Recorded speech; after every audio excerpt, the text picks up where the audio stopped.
Assalamualaikum warahmatullahi wabarakatuh. Kami dari kelompok 3 akan menjelaskan dan mengklasifikasikan tentang kerukunan hidup beragama menurut Perundangan perundang-undangan di masyarakat Indonesia. Bangsa Indonesia tersebar dari Sabang sampai Merauke, terdiri dari berbagai macam agama, suku bangsa, budaya, dan ras. Oleh karena itu, masyarakat Indonesia disebut masyarakat majemuk atau multikultur. Kemajemukan masyarakat dapat menimbulkan konflik sosial, tetapi jika berjalan selaras, serasi dan harmonis akan tercipta integrasi sosial. Indonesia dikenal dengan kemajemukan masyarakat baik dari sisi etnisitas maupun budaya serta agama dan kepercayaannya. Kemajemukan juga menjangkau pada tingkat kesejahteraan ekonomi, pandangan politik, serta kewilayahan, yang semua itu sesungguhnya memiliki arti dan peran strategis bagi masyarakat Indonesia. Meski demikian, secara bersamaan kemajemukan masyarakat itu juga bersifat dilematis dalam kerangka penggalian, pengelolaan, serta pengembangan potensi bagi bangsa Indonesia untuk menapaki jenjang masa depannya. Kemajemukan masyarakat Indonesia dapat berpotensi membantu bangsa Indonesia untuk maju dan berkembang bersama. Konsep masyarakat majemuk pertama kali diperkenalkan oleh J.S. Furnifal tahun 1948. Furnifal merumuskan konsep masyarakat majemuk yang berasal dari temuan hasil penelitiannya di Indonesia. Menurutnya, masyarakat Indonesia terbagi atas 3 lapisan. Pertama, bangsa-bangsa Eropa menempati urutan teratas dalam stratifikasi masyarakat. Kedua, bangsa-bangsa Asia seperti Cina, Arab, dan India berada di urutan berikutnya, dan lapisan terbawah diduduki oleh kaum pribumi. Konsep masyarakat majemuk yang dirumuskan oleh Furnifal tersebut merujuk pada pengertian sebuah masyarakat yang terdiri dari 2 atau lebih elemen yang hidup sendiri-sendiri tanpa adanya pembauran satu sama lain dalam persatuan politik. Perlu dipahami bahwa penelusuran konsep masyarakat majemuk Furnifal berlangsung saat masa penjajahan yang melanda Indonesia. Dugaan ini juga boleh jadi dikarenakan Furnifal adalah seorang warganegaraan Belanda yang ditugaskan untuk menyusun data mengenai masyarakat Indonesia. Masyarakat majemuk menurut Furnifal yaitu suatu masyarakat di mana sistem nilai yang dianut oleh berbagai kesatuan sosial yang menjadi bagian-bagiannya adalah sedemikian rupa sehingga para anggota masyarakat kurang memiliki loyalitas terhadap masyarakat sebagai keseluruhan, kurang memiliki homogenitas kebudayaan, atau bahkan kurang memiliki dasar-dasar untuk saling memahami satu sama lain.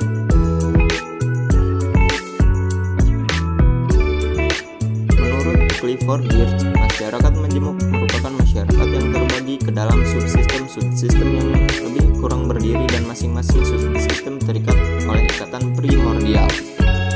Kemudian, Hasikun menyatakan bahwa suatu masyarakat bersifat majemuk sejauh masyarakat tersebut secara struktural memiliki subkebudayaan yang beragam yang ditandai oleh kurang berkembangnya sistem nilai yang disepakati oleh seluruh anggota masyarakat dan juga sistem nilai dari kesatuan-kesatuan sosial, serta sering munculnya konflik-konflik sosial.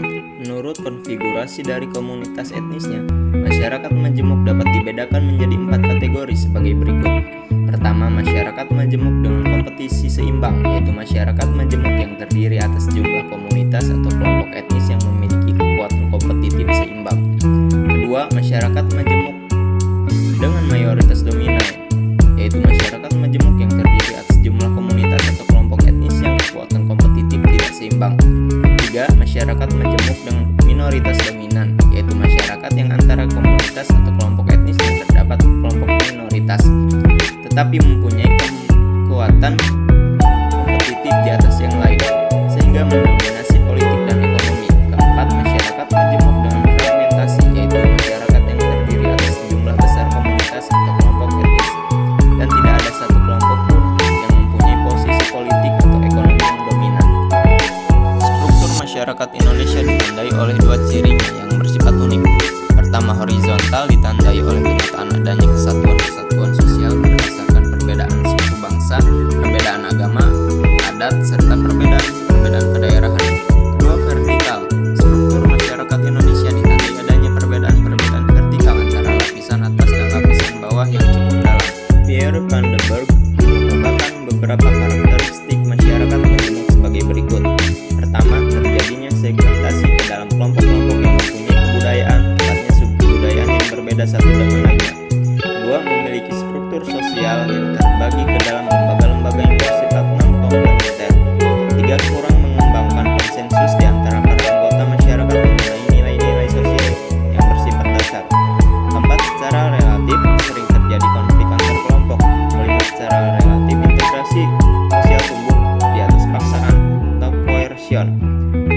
ketergantungan ekonomi. Keenam, adanya dominasi oleh suatu kelompok terhadap kelompok-kelompok lain.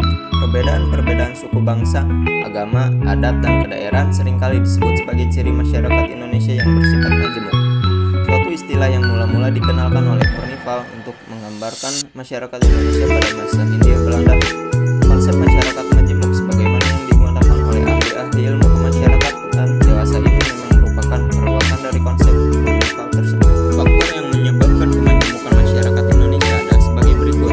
Pertama, keadaan geografi Indonesia yang merupakan wilayah kepulauan yang terdiri dari 5 pulau besar dan lebih dari 13.000 pulau kecil, sehingga hal tersebut menyebabkan penduduk yang menempati satu pulau atau sebagian dari satu pulau tumbuh menjadi kesatuan suku bangsa, di mana setiap suku bangsa memandang dirinya sebagai suku jenis tersendiri.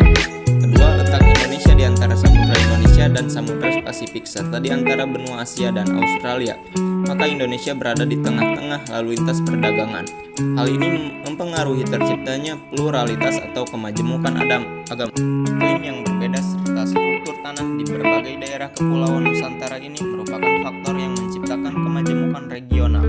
Seperti yang telah dijelaskan bahwa kemajemukan Indonesia tampak pada perbedaan warga masyarakat secara horizontal yang terdiri atas berbagai ras, suku bangsa, agama, adat, dan perbedaan kedaerahan. Menurut Robertson tahun 1977, ras merupakan pengelompokan manusia berdasarkan ciri-ciri warna kulit dan fisik tubuh tertentu yang diturunkan secara turun-temurun.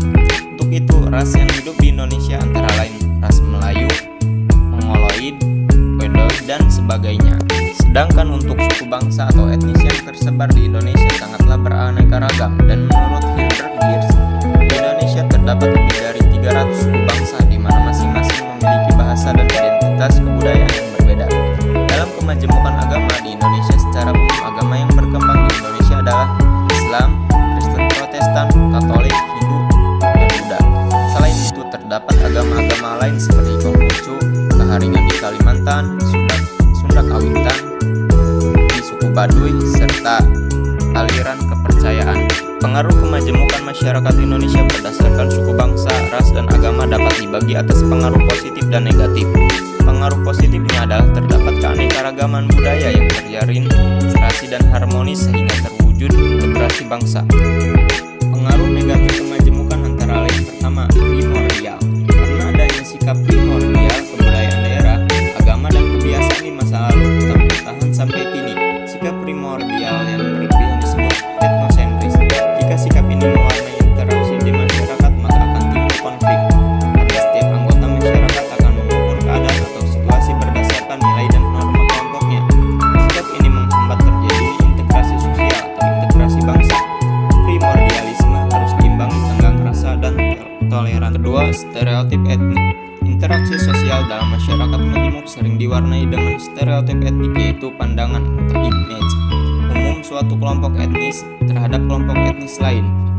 Cara pandang stereotip diterapkan tanpa pandang bulu terhadap semua anggota kelompok etnis yang distereotipkan, tanpa memperhatikan adanya perbedaan yang bersifat individual. Stereotip etnis disalah tafsirkan dengan menguniversalkan beberapa ciri khusus dari beberapa anggota kelompok etnis kepada ciri khusus seluruh anggota etnis. Ketiga, potensi konflik.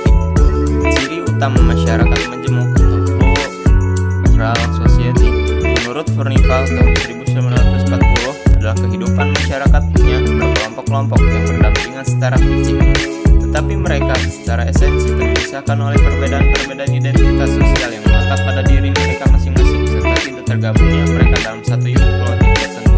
Kerukunan hidup umat beragama dalam perspektif Islam. Kerukunan hidup umat beragama dalam Islam. Islam sebagai agama terakhir. Kata Islam berasal dari bahasa Arab yang berarti selamat dan sejahtera. Islam juga berarti tunduk dan patuh. Kedua arti Islam ini bisa direkonsiliasikan. Untuk dapat selamat dan sejahtera, seseorang harus tunduk dan patuh terhadap semua aturan Allah Subhanahu wa Ta'ala, alam semesta atau universal. Sebenarnya juga Islam terhadap Allah. Quran surat Fussilat ayat 11. Kemudian semua Nama agama yang diturunkan Allah kepada para nabi dan para rasulnya adalah Islam. Berikutnya kata Islam, ini dijadikan Allah untuk nama agama terakhir yang dibawa pula oleh nabi terakhir, yakni Muhammad SAW. Ini merupakan sesuatu yang sudah disengajakan oleh Allah. Kehadiran Islam sebagai agama wahyu yang terakhir dimaksudkan untuk meluruskan garis lurus agama-agama sebelumnya. Dengan lain kata, Islam tidak hanya membenarkan agama lain, juga kebenaran yang ada dan sekaligus mengemukakan koreksi terhadap penyimpangan yang terjadi di dalam agama-agama lain tersebut. Kemudian memberikan penjelasan tentang kebenaran itu. Inilah keistimewaan Islam, ia terbuka terhadap unsur luar selama tidak bertentangan dengan prinsip dasar atau prinsip pokok dari ajaran-ajarannya. Islam adalah agama rahmatan alamin atau agama kasih sayang yang amat sempurna, cocok untuk segala tempat dan etnis. Al-salih li kulli zaman wa makan. Islam adalah agama wahyu taraf terakhir dari proses evolusi agama sejak dari Nabi Adam alaihi salam. Agama diturunkan Allah sesuai dengan tingkat kecerdasan manusia yang menerimanya. Agama yang diberikan kepada Nabi Adam adalah agama dengan tingkat kecerdasan manusia setingkat bayi. Begitulah seterusnya kepada nabi-nabi lain, tingkat kecerdasan anak-anak, remaja, dan lainnya. Karena itu, agama yang diturunkan kepada Nabi Muhammad SAW yang disebut Islam adalah agama tingkat kecerdasan manusia yang sudah dewasa. Dengan demikian, bagaimanapun bentuk masalah baru yang muncul, sudah ada solusinya dalam Islam. Atas dasar itulah, tidak perlu lagi tambahan agama atau agama baru sesudah Islam atau la nabi ba'dahu. Islam juga adalah agama ilmu pengetahuan dan kemajemukan. Ia cocok dengan kodrat ciptaan manusia. Quran Surat Al-Baqarah ayat 31-32 dengan mengembangkan asas otak ini. Islam melahirkan pakar ilmu pengetahuan dalam berbagai bidang. Islam juga mengembangkan asas zauqiyah atau akhlak yang mutlak diperlukan. Bidang akhlak harus mewadahi bidang-bidang yang lain karena ia menyangkut kebutuhan esensial manusia. Apabila esensial ini diabaikan, ia akan membawa malapetaka. Kemajemukan agama pandangan Islam. Kemajemukan agama berarti pluralisme agama. Agama yang ada di Indonesia tidak satu tetapi ada 6 agama: Islam, Katolik, Kristen, Hindu, Buddha, dan Konghucu. Sedangkan yang dimaksud dengan kerukunan beragama adalah apa yang dimaksud dengan istilah agree in disagreement, setuju dalam perbedaan. Artinya setiap penganut agama percaya bahwa agama yang dianutnya itulah agama yang paling baik dan benar, dan di antara agama satu dengan lainnya terdapat berbagai persamaan di samping perbedaan-perbedaannya. Dengan demikian, bukankah seperti yang dikira orang bahwa kerukunan beragama adalah ingin menyatukan semua agama atau ingin menyamaratakan semua agama atau ingin menciptakan suatu agama baru yang dipadukan dari semua agama yang ada. Akan tetapi, yang ingin kita usahakan bersama ialah upaya membangun jembatan keharmonisan hubungan antar umat beragama. Harus diakui memang agama adalah bidang yang ultimat dalam kehidupan manusia, yakni bidang yang terpenting yang menjadi soal hidup dan mati seseorang. Ia sangat berpengaruh terhadap berbagai segi kehidupan. Karena itu, isu keagamaan termasuk isu yang paling mudah membakar emosi masyarakat. Era global adalah era kemajemukan, maka masyarakat yang hidup pada era ini bagaikan hidup dalam satu perkampungan global atau global village, di mana setiap individu yang hidup di dalamnya harus transparan antara satu sama lain.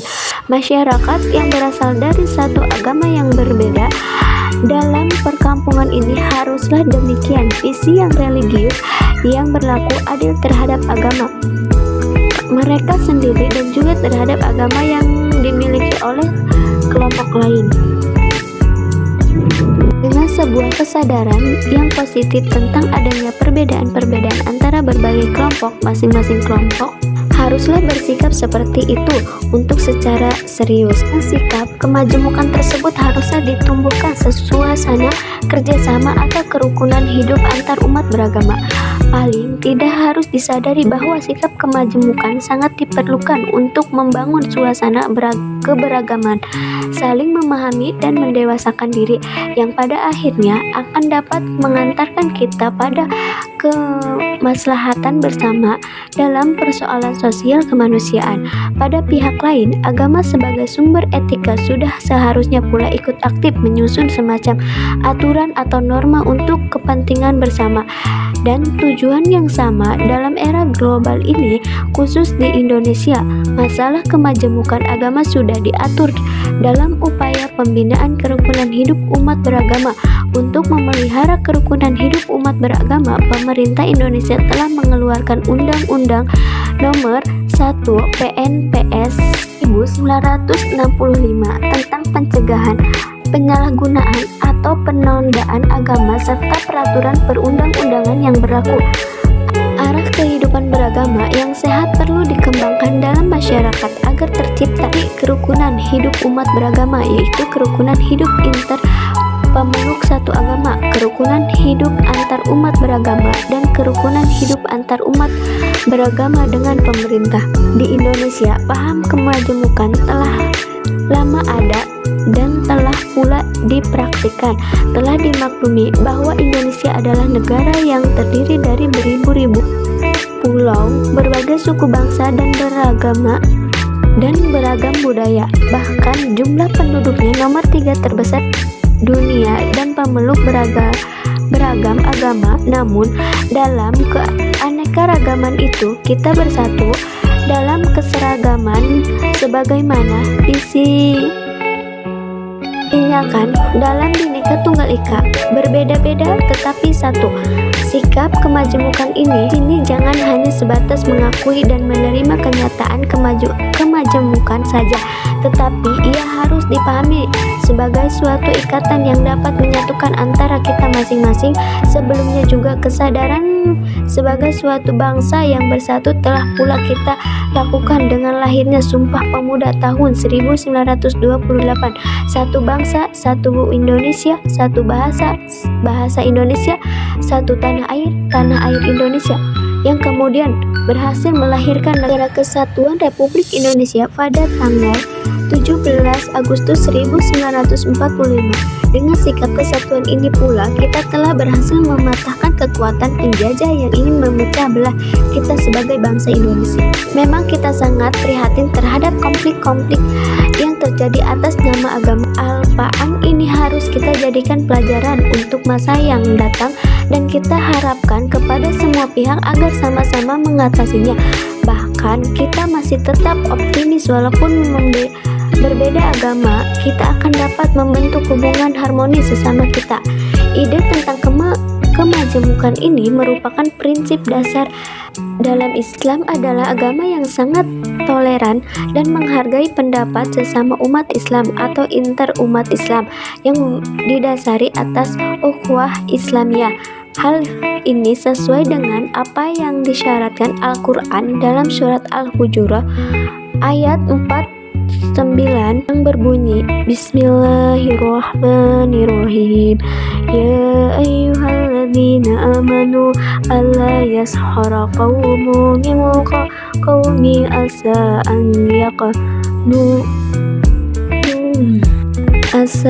an yakunu khairan minhum la insa'u amyani syai'a asa an yakuna khairan min wala lam yaru ansaku wala tanadura bil alqabi bisa ismul fusu ba'da aimani wa malam yakub fa'ulaika hum sholimun, yang artinya, hai orang-orang yang beriman, janganlah suatu kaum mengolok-olokkan kaum yang lain, karena boleh jadi mereka yang diperolok-olokkan lebih baik dari mereka yang memperolok-olokkan, Adapun kerukunan hidup umat Islam terhadap umat-umat agama lain seperti termaktub dalam surat Al-Imran ayat 64 yang berbunyi, Bismillahirrahmanirrahim. Qul ya ahlal kitabi ta'alau ila kalimati sawa'i bainama wa bainakum bainakumul ala na'budu illallah wa la tusyrika bihi syai'a wa la yahidda ba'duna ba'du arbaba min dunillahi fa'anta walau fa'ulu sahadu bi'anna muslimun, yang artinya, katakanlah hai ahli kitab, marilah berpegang kepada suatu kalimat ketetapan yang tidak ada perselisihan antara kami dan kamu, bahwa tidak kita sembah kecuali Allah dan tidak kita persekutukan Dia dengan satupun, dan tidak pula sebagai kita menjadikan sebagian yang lain sebagai Tuhan selain Allah. Jika mereka berpaling, maka katakanlah kepada mereka, saksikanlah bahwa kami adalah orang-orang yang berserah diri kepada Allah. Surat Al-Imran ayat 64 menunjukkan bahwa umat Islam diminta untuk mengajak ahli kitab kepada ajaran yang umum antara agama Islam dan agama-agama lain, yakni menyembah Allah Subhanahu wa Ta'ala. Sedangkan surat Al-Maidah ayat 48 menunjukkan bahwa kemajemukan agama di antara umat manusia merupakan bagian dari kehendak Allah. Dalam sejarah Islam, sikap menghargai atau kerukunan hidup telah lama dipraktikkan Nabi Muhammad SAW. Dengan konsep kebersamaannya, ia telah mampu merendam ketegangan dan konflik berkepanjangan antara suku di Madinah lewat konstitusi Madinah. Aturan main antar suku yang bertikai dicarikan titik temunya tanpa merugikan eksistensi masing-masing kelompok yang berbeda-beda. Tradisi yang baik ini diikuti pula oleh Khalifah Umar bin Khattab yang mengeluarkan Piagam Alia yang mengatur tata hubungan masyarakat Yerusalem. Sebaliknya, Islam tidak melarang menerima pemberian dari umat agama lain selama tidak mencemarkan akidah. Nama Nabi Muhammad sendiri pernah menerima hadiah dari penguasa Mesir yang beragama Kristen berupa seorang gadis bernama Maria yang darinya lahir putra beliau bernama Ibrahim. Pernah terjadi suatu kasus pada diri seseorang sahabat yang biasa memberikan bantuan kepada seorang non-muslim. Ia bermaksud menghentikan bantuan tersebut dengan tujuan agar non-muslim ini memeluk agama Islam. Maksud sahabat seperti ini dicela oleh Al-Quran surat Al-Baqarah ayat 272 yang berbunyi, Bismillahirrahmanirrahim. Wa idza qadtum nafsa fatara'atu ma fiha wallahu muharraju ma kuntum taktumun, yang artinya, bukan urusanmu memberi petunjuk kepada mereka, Allah lah yang memberi petunjuk siapa yang dikehendakinya. Ajaran Islam terbagi kepada dua kelompok. Surat Al-Imran ayat 7. 1. Ajaran Islam yang bersifat absolut atau al-Muhammad, universal, kekal, tidak berubah dan tidak dapat diubah sebagaimana yang terdapat dalam Al-Quran dengan teks Arabnya. Kedua, ajaran Islam yang bersifat relatif, al-mutasyabihat, bisa berubah, bisa diubah, bahkan kadang-kadang harus diubah karena tidak cocok lagi dengan zaman, hasil ijtihad para mujtahid dan kewenangan manusia dalam menjabarkannya. Dengan demikian Demikian, dalam ajaran Islam terjadi perbedaan-perbedaan pendapat. Perbedaan pendapat tersebut bukan dalam hal yang pokok dan ayat, tetapi dalam memahami yang pokok dan ayat. Dengan kata lain, berbeda satu otak umat Islam dengan otak umat Islam yang lain dalam memahami satu ayat, akan tetapi bukan berbeda ayat. Dalam konteks ini, siapa yang menyalahkan yang salah? Atas dasar itulah interumat Islam yang sangat diharapkan toleransi dalam mengamalkan ajaran Islam. Pemahaman dalam Islam, perbedaan tersebut sudah kehendak Tuhan karena Tuhan menciptakan manusia berbeda tingkah kecerdasannya. Hasil ijtihad dimanapun yang kita anut dalam Islam selama tidak bertentangan dengan Al-Quran dan hadis tidak akan membawa keluar dari Islam. Kita juga mengajak seluruh pemuka agama di Indonesia umumnya supaya sungguh-sungguh membangun jembatan keharmonisan hidup antar umat beragama. Kita juga harus mengakui bahwa masing-masing agama memang terdapat perbedaan-perbedaan. Di samping tersebut pula persamaan-persamaan. Kita sadari perbedaan-perbedaan dan kita tonjolkan nilai-nilai persamaan. Nilai-nilai persamaan inilah yang harus kita bina bersama. Sebagai penutup perlu simak komentar Syahid Hussein Nars tentang ini. Dari segi eksoteris syariah atau ibadah, jelas berbeda antara satu agama dengan agama lain. Akan tetapi dari segi esoteris, akhlak atau etika, terdapat persamaan dan juga menuju pada yang sama, yakni yang maha tinggi. Selanjutnya untuk poin ketiga, yaitu perundang-undangan dalam rangka memelihara kerukunan umat beragama. Peraturan bersama Menteri Agama dan Menteri Dalam Negeri nomor 9 tahun 2006 dan nomor 8 tahun 2006 tentang pedoman pelaksanaan tugas kepala daerah atau wakil kepala daerah dalam pemeliharaan kerukunan umat beragama, pemberdayaan forum kerukunan umat beragama, dan pendirian rumah ibadat. Bab 1 ketentuan umum pasal 1 dalam peraturan bersama ini yang dimaksud maksud kerukunan umat beragama yang dilandasi toleransi, saling pengertian, saling menghormati, menghargai, kesetaraan dalam pengamalan ajaran agamanya, dan kerjasama dalam kehidupan bermasyarakat, berbangsa dan bernegara di area atau di dalam negara kesatuan Republik Indonesia berdasarkan Pancasila dan Undang-Undang Dasar Negara Republik tahun 1945. Kedua, pemeliharaan kerukunan umat beragama adalah upaya bersama umat beragama dan pemerintah di bidang pelayanan, pengaturan, dan pemberdayaan umat beragama. Ketiga, rumah ibadat adalah bangunan yang memiliki ciri-ciri tertentu yang khusus dipergunakan untuk ibadat bagi para pemeluk masing-masing agama secara permanen, tidak termasuk tempat ibadat keluarga. Keempat, organisasi kemasyarakatan keagamaan yang selanjutnya disebut ormas keagamaan adalah organisasi non-pemerintah bervisi kebangsaan yang dibentuk berdasarkan kesamaan agama oleh warga negara Republik Indonesia secara sukarela, berbadan hukum, dan telah terdaftar di pemerintah daerah setempat, serta bukan organisasi sayap partai politik. Kelima, pemuka agama adalah tokoh komunitas umat beragama, baik yang memimpin ormas keagamaan maupun yang tidak memimpin ormas keagamaan, yang diakui dan atau dihormati oleh masyarakat setempat sebagai panutan. 2. Tugas kepala daerah dalam pemeliharaan kerukunan umat beragama. Pasal 2, pemeliharaan kerukunan umat beragama menjadi tanggung jawab bersama umat beragama, pemerintahan daerah, dan pemerintah. Pasal 3, pertama, pemeliharaan kerukunan umat beragama di provinsi menjadi tugas dan kewajiban gubernur. Kedua, pelaksanaan tugas dan kewajiban gubernur sebagaimana dimaksud pada ayat 1 dibantu oleh kepala kantor wilayah Departemen Agama Provinsi.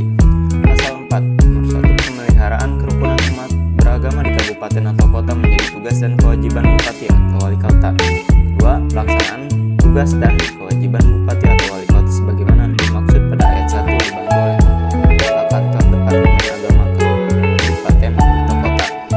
Pasal 5, nomor 1, tugas dan kewajiban gubernur sebagaimana dimaksud dalam pasal 3 meliputi memelihara ketentraman dan ketertiban masyarakat termasuk memfasilitasi terwujudnya kerukunan umat beragama di provinsi, koordinasikan kegiatan intervensi vertikal di provinsi dalam pemeliharaan kerukunan umat beragama, kembangkan keharmonisan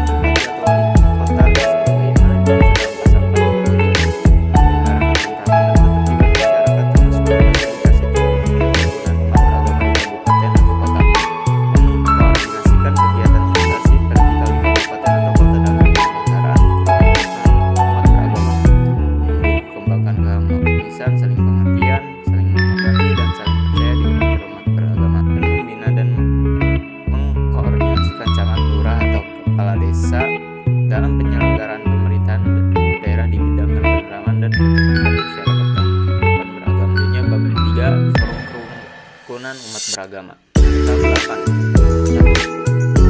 KUB dibentuk di provinsi dan kabupaten atau kota. 2.